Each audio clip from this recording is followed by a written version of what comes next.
Our next speaker is Vicki Sowry, who is the acting Chief Executive Officer of the Australian Network for Art and Technology, ANAT.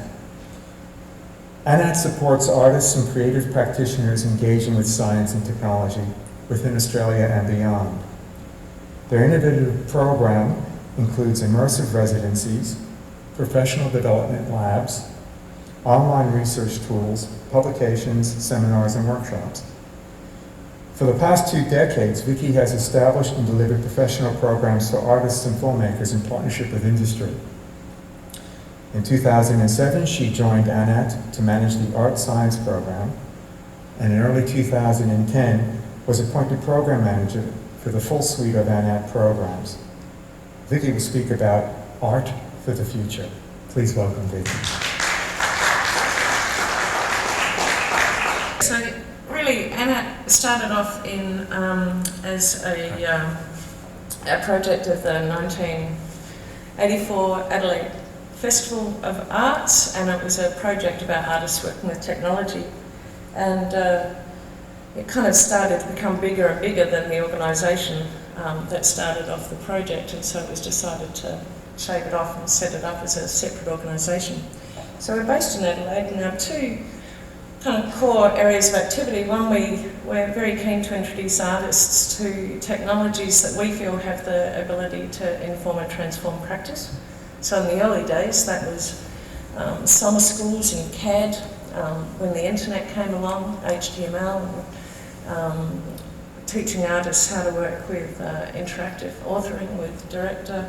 So you'd probably find that, 80% probably of the established media artists in Australia have been through one of those ANAT programs about technology, knowledge transfer with technology. In about 15, 16 years ago, that kind of broadened out.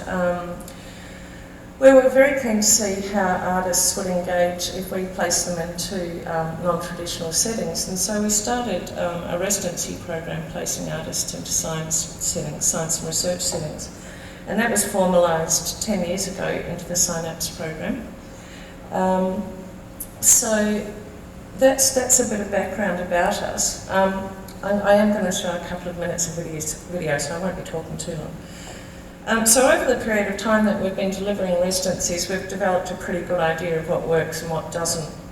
But what's really interesting to me, I guess, or increasingly interesting, is this whole question of what works means in these types of collaborations. Art doesn't exist separate to physics or to science or to society, yet somehow we've come to see it so, and I think there's been a few of the presenters have talked about this romantic notion of the solitary artist working deep into the night and unable to rest until their vision has been realised in all of its perfection. But most of the artists I know are pretty normal people, probably with the exception of Chris. And they live pretty normal lives, with their foibles, except that they're artists.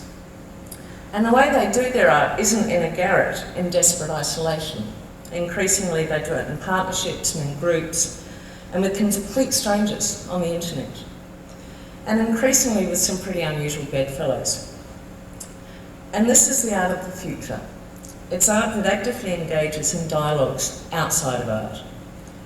It's art that sits at society's table, and it gets itself heard in all manner of environments, well outside of the stifling walls of the gallery. And for me, this is what's so exciting about embedding artists into non-traditional settings. Doing so demands cross-disciplinary dialogue. And this dialogue, the back and forth over time, is always going to go somewhere different than a conversation that was just limited amongst disciplinary peers would go. And it may go somewhere useful, or it may not. And this picks up, I think, on the idea, one of Jon's 3 ideas, that is celebrating failure. The value lies less in the outcome and more in the opening up of possibility that this type of interdisciplinary dialogue facilitates. Einstein once really marvellously said, if we knew what it was we were doing, it wouldn't be called research, would it? So what I'm going to do is introduce you just to a few of the projects that we've supported involving Melbourne artists, and the first two are quite interesting because they both took place at the same host organisation, which was the Centre for Astrophysics and Supercomputing here at Swinburne University, but they also took place with the same researcher. And so this was Dr. Chris Fluke. So the first one I'm going to show you is she's a choreographer called Frances Dath, and what she did was she went and was in residence at the centre for 4 months full time, and what she ended up doing was creating a choreographic language using Magellan Cloud data. So different types of data would have a different choreographic element ascribed to it, and then when the data was playing in real time, the dancers would be reading off a choreographic script. And it was the weirdest dance I've ever seen, really, so I'll just show you, and you'll get an idea of what that looked like. I'll just show a couple of minutes. There was two younger artists, and they went in and worked with Chris, and their background really was performance, and they decided what they wanted to do was to create a soap opera around the Big Bang. And I really need the sound for this. This is a whole lot. Hey, there we go. Yes. A kiss distilled a sigh is just a sigh. The fundamental.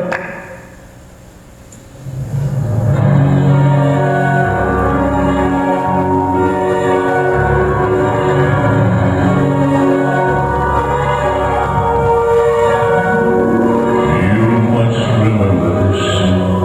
A kiss distilled kiss. A sigh is just a sigh.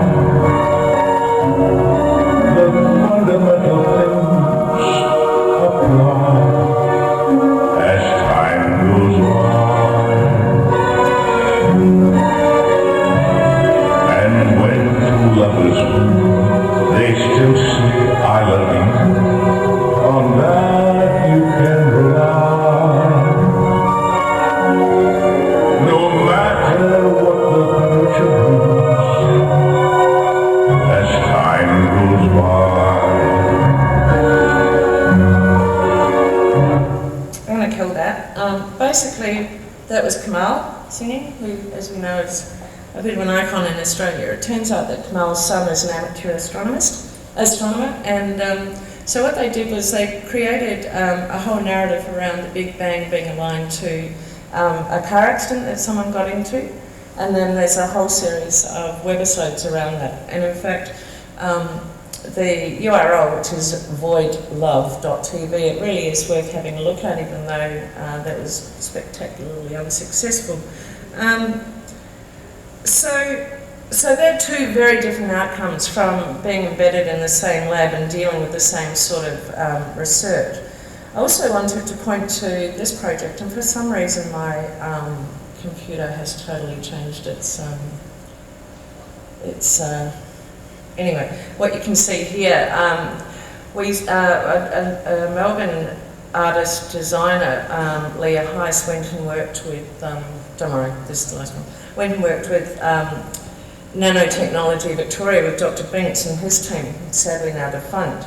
And Nanovic's research expertise was in diagnostics and delivery at the nanoscale.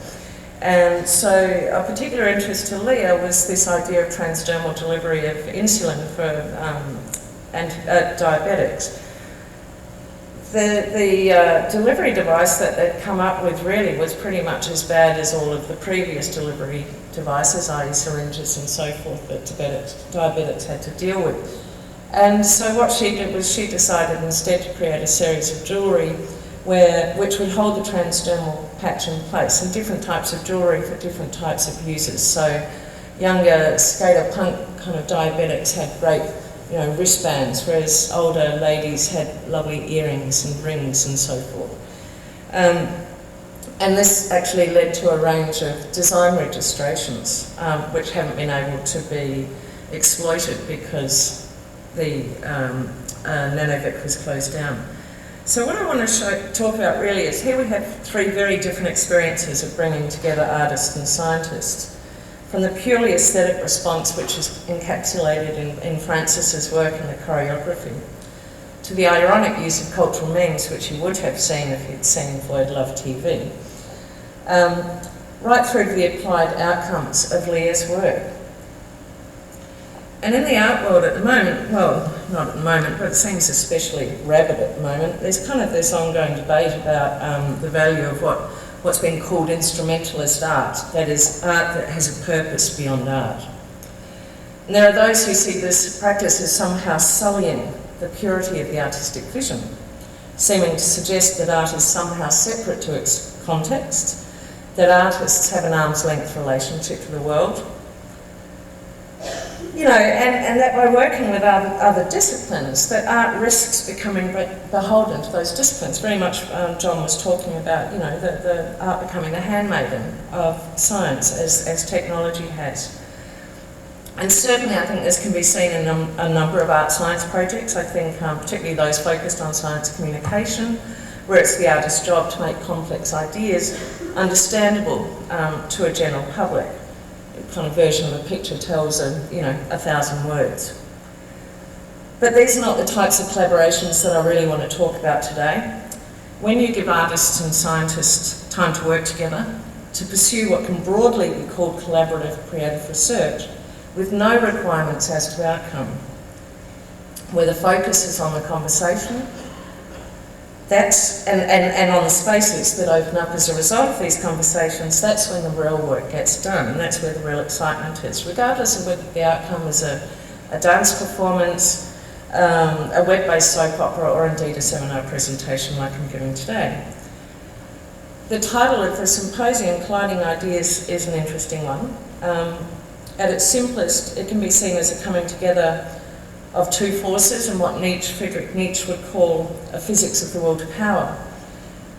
With the universe understood as a perpetual struggle between forces, whether they be organic or inorganic. This table has been a really good table because it's acting like a table. It's holding things up. You know, it's not a staircase, it's a table. I lean against the table. There's this constant interaction between forces.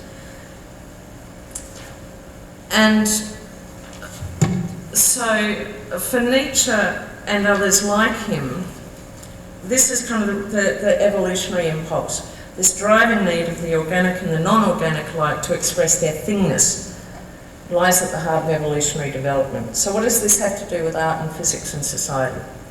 Well, if we were to follow this way of thinking, we could say it's only by bringing together different forces, different disciplines, that we can hope to advance our understanding of the universe and our place within it.